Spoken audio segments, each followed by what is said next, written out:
안녕하십니까. 저는 가톨릭대학교 인천성모병원 신경외과 뇌혈관을 전문으로 하고 있는 장동규라고 합니다.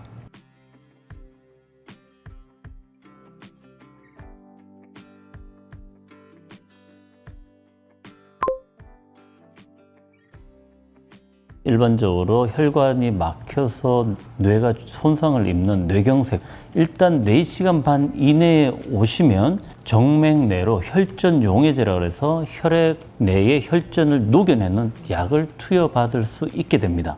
그러나 만약에 4시간 반 이후에 오셨다거나 일찍 오셨어도 이 약을 투여할 수 없는 상황인 경우에는 혈관 내 대퇴동맥을 천자해서 혈전을 직접 기계적으로 제거하는 혈전 제거술을 받게 되는데, 이전에는 이 혈전 제거술이 6시간 이내에만 가능했는데 최근에는 24시간 이내까지 확장된 개념으로 환자들의 상태에 따라서 시행을 하게 됩니다. 만약에 혈전 제거술도 실패를 했을 경우에는 2개 강 내외로 혈류를 보충해주는 혈관 우회로 수술을 시행하게 됩니다. 최근에는 환자분의 상태가 나쁜 경우라도 혈관 확정의 상태와 뇌의 상태를 고려해서 혈전 제거술을 시행하는 게 안 하는 것보다 예후가 낫다는 최근의 연구 결과가 있어서 최대한 빨리 오셔야만 조금이라도 회복할 수 있는 근거가 마련되게 됩니다. 고혈압에 의한 자발성 뇌내출혈이라든가 또는 뇌동맥류, 뇌혈관에 혈관이 파열이 될 수 있는데 응급실에 빨리 오셔야만 2차성 뇌출혈을 막고, 뇌출혈이 되면 뇌압이 급격히 상승하고 그걸로 인해서 2차적인 뇌 손상을 입게 됩니다. 뇌압이 극도로 상승할 경우에는 사망률이 굉장히 높습니다. 그래서 이 동맥류는 일종의 포켓, 이 풍선에다가 직접적으로 코일을 삽입을 해서 색전술, 거기를 틀어막는 거죠. 그래서 코일 색전술이라는 치료법이 있고, 동맥류로 들어가는 입구를 클립과 같은 결찰을 통해서 재출혈을 막는 동맥류 결찰술이 있습니다. 최대한 빨리 오셔서 적절한 치료를 받는 게 굉장히 중요합니다.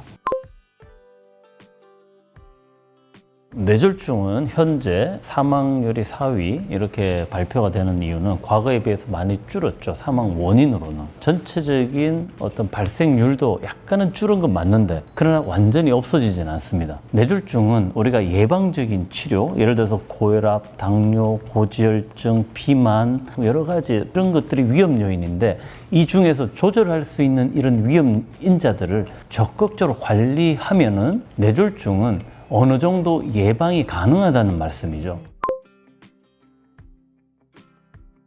고혈압은 뇌출혈, 뇌경색 모두에 악영향을 미치는데, 혈압이 굉장히 높은 경우에는 혈관 벽이 두꺼워지고 혈관의 저항이 증가하게 됩니다. 심장에서 뇌뿐만 아니라 전신에 혈압이 증가해야만 혈류가 순환을 하게 되겠죠. 근데 그게 악순환에 빠지는 겁니다. 그래서 결국은 전체 혈관도 잘 망가지고, 그로 인해서 동맥경화는 더 악화되며 혈압은 더 오르게 되겠죠. 그러면 뇌혈관도 잘 망가지고요. 그로 인해서 뇌출혈, 뇌경색 둘 다 잘 오게 됩니다. 일반적으로 이제 뇌졸중은 우리가 뇌경색이 8, 뇌출혈이 한 2, 8대 2 정도로 뇌경색이 훨씬 많긴 합니다. 사망률과 관련해서는 뇌경색보다는 뇌출혈이 더 많은 퍼센트를 차지합니다. 혈압이 굉장히 높은 경우에는 출혈이 훨씬 많이 되고 응급실에 도달을 못할 가능성이 굉장히 높습니다. 또한 응급실에 도착을 했더라도 재출혈 가능성도 굉장히 높고 이로 인해서 사망률이라든가 후유증이 굉장히 높은 거죠. 뇌경색의 경우에도 마찬가지로 혈압이 높은 경우에는 그로 인해서 합병증이라든가 치료 성공률이라든가 이런 부분들 또는 사망률과도 직접적으로 관련이 있기 때문에 고혈압이라는 것은 평소에 관리를 철저히 해야 되는 이유가 되는 거죠.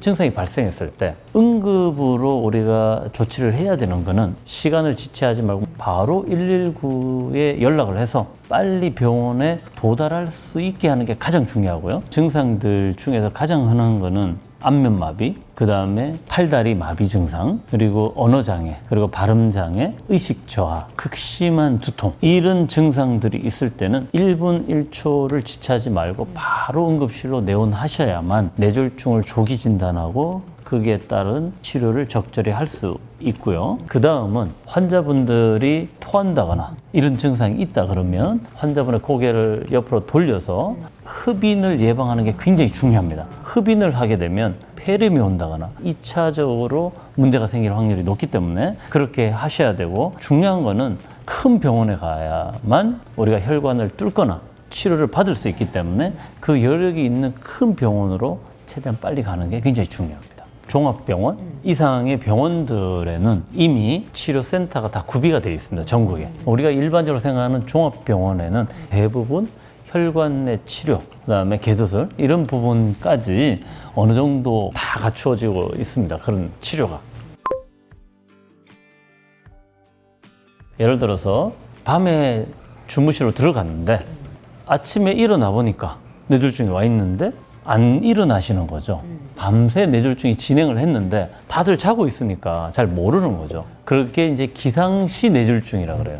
그래서 그때 늦게 발견되는 경우가 있을 수 있고요. 또는 독거노인, 혼자 사시는 분들, 평소에 어떤 상태가 굉장히 안 좋았던 분들, 치매가 있었다거나 또는 대화가 잘 안 됐던 분들은 이게 뇌졸중인지 아닌지 조금 애매한 경우가 있을 수도 있습니다. 그런 분들은 발견이 조금 늦어질 수도 있는 거죠.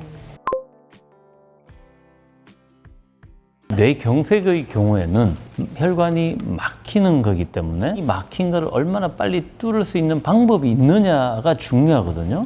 그렇기 때문에 혈전 용해제를 투여할 수 있는 골든타임은 4.5시간. 그래서 4시간 반 이내에 오셔야만 혈전 용해제를 투여할 수 있고요. 혈관 내 수술은 환자분의 뇌 상태에 따라서 우리가 재빨리 뇌혈관 조영술로 들어가서 혈전을 제거를 하게 됩니다. 이게 혈전 제거술이고요. 그리고 만약에 혈전 제거술을 했는데도 불구하고 혈관이 안 뚫리는 경우 또는 불완전하게 뚫리는 경우가 있습니다. 이 경우에는 혈관 우회로 수술을 할 수 있기 때문에 그 시간은 길게는 3일 또는 일주일 이내까지도 하는 경우도 있는데 대부분 24시간 이내에 하는 경우가 흔하기 때문에 최대한 빨리 오는 게 좋고요. 그래도 늦었다고 생각할 때가 가장 빠른 겁니다. 뇌출혈의 경우는 뇌동맥류가 파열이 됩니다. 그래서 이 동맥류는 일종의 풍선과 같은 겁니다. 그래서 이 풍선에다가 직접적으로 코일을 삽입을 해서 색전술, 거기를 틀어막는 거죠. 그래서 코일 색전술이란 치료법이 있고, 그 다음에 동맥류로 들어가는 입구를 클립 결찰술을 통해서 재출혈을 막는 동맥류 결찰술이 있습니다. 크게는 두 가지가 있고요. 그 다음에 자발성 뇌내출혈이라는 게 있을 수 있습니다. 고혈압에 의해서 작은 동맥이 터져버리는 겁니다. 그래서 이 경우는 출혈량이 많지 않을 때는 약물적 치료를 하게 되는데, 출혈량이 많을 때는 뇌압이 상승하고 뇌부종이 심해서 아주 뇌가 위험할 수 있기 때문에 직접적으로 개두술이나 또는 작은 천두술을 통해서 카테터를 집어넣어서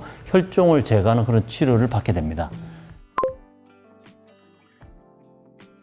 뇌동맥류라 함은 뇌동맥이 혈역학적인 스트레스라고 표현을 하는데, 주로는 혈압이라든가 흡연, 고지혈증 또는 심장질환이 있었다든가 이런 걸로 인해서 혈관벽이 서서히 얇아집니다. 그게 풍선처럼 부풀어 오르다가 파열을 하게 됩니다. 그래서 이 동맥류는 평소에 터지기 전까지는 대부분 증상이 없습니다. 굉장히 거대 동맥류가 되거나 또는 눈동자를 움직이는 신경 바로 옆에 있는 동맥류의 경우는 혈관이 신경을 누를 때는 증상이 있을 수 있는데, 이 경우는 굉장히 소수입니다. 또는 극심한 두통이 있을 때는 동맥류가 터지진 않았지만 동맥류가 갑자기 커진다거나 이런 경우에도 증상이 유발될 수 있으나 이 경우는 매우 소수입니다. 그래서 건강검진이라든가 또는 뇌혈관 CT라든가 뇌혈관 MRI를 찍었더니 발견하는 경우가 대부분입니다.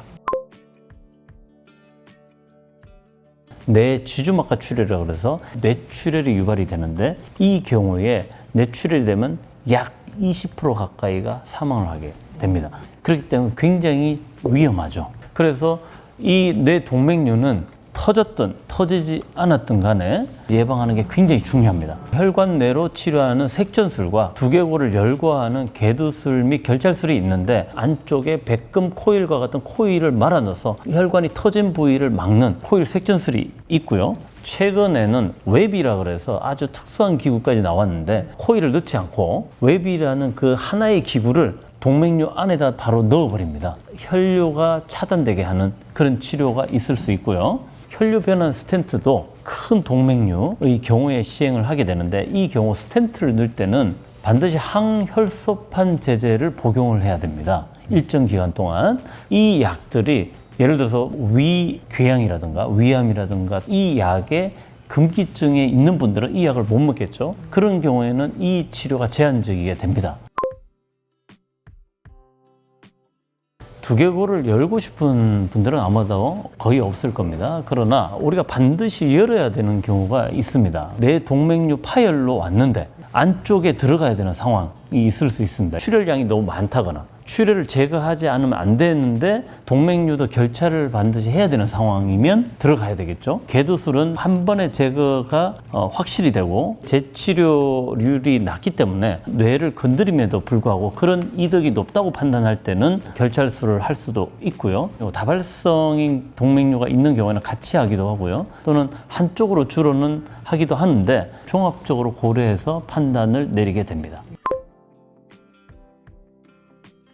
고혈압, 당뇨, 고지혈증, 비만, 술, 담배 안 하는 거, 그리고 규칙적인 운동 이런 것들은 우리가 평소에 할 수 있는 것들이죠. 조절 가능한 인자들이기 때문에 관심을 갖고 적극적으로 예방을 해야 되고 특히나 고혈압 같은 경우에는 우리가 약을 먹는 환자들은 이미 약을 먹고 있기 때문에 나는 혈압이 잘 조절되고 있어 이런 경우가 대부분입니다. 그러나 실제적으로는 혈압이 잘 조절이 되지 않는 경우가 상당히 많습니다. 그렇기 때문에 평소에 혈압을 관리하는 게 굉장히 중요합니다. 규칙적인 운동은 보통은 하루에 30분 이상 꾸준한 운동을 하라고 이야기하지 않습니까? 강도도 규칙적으로 해야 되고 자기만의 운동법을 가지고 있는 게 가장 중요합니다. 저는 매일 규칙적으로 운동을 하는데 일어나서 팔굽혀펴기 70개, 턱걸이 10개 요거를 규칙적으로 매일 합니다. 규칙적인 운동 30분 그리고 고강도 운동을 일주일에 한 2, 3회 정도는 해주는 게 굉장히 중요합니다. 그리고 나이가 들수록 근력 운동이 매우 중요합니다. 뇌혈관 질환의 가족력이 있는 분들은 조기에 내가 진단을 받고 관리하는 게 굉장히 중요합니다. 예를 들어서 모야모야 병 같이 주로는 젊은 층에 잘 발견됩니다. 아시아에 많습니다. 근데 가족력이 있는 경우는 자주 조기 검진을 하고 혈관 CT라든가 혈관 MR이라든가 이런 것들을 찍어보는 게 도움이 됩니다. 그래서 조기 검진을 통해서 적극적인 예방적인 치료를 하는 게 굉장히 중요합니다. 뇌졸중이 이미 발생한 환자들은 삶을 낙담하고 뇌졸중이 왔기 때문에 나는 이미 끝났어 이렇게 생각한다면 굉장히 남은 인생이 불행해집니다. 이미 늦긴 했지만 어떤 마음가짐을 갖고 있느냐가 굉장히 중요하거든요. 뇌졸중은 또 올 수 있습니다. 적극적으로 하면 어느 정도 회복도 할 수 있고 2차 예방이 가능하기 때문에 주치의랑 담당 뇌혈관 전문의랑 상의를 해서 적극적으로 치료하는 게 중요하고 보통은 6개월 이내에 회복이 되면 대부분 되고 그 이후로는 고착이 됩니다. 뇌졸중 이후에 우울증 이런 부분들이 꽤 많이 오는데 그거는 전문의와 적극적으로 상담을 해서 그런 부분들을 최소화해야 되지 않나 생각을 합니다.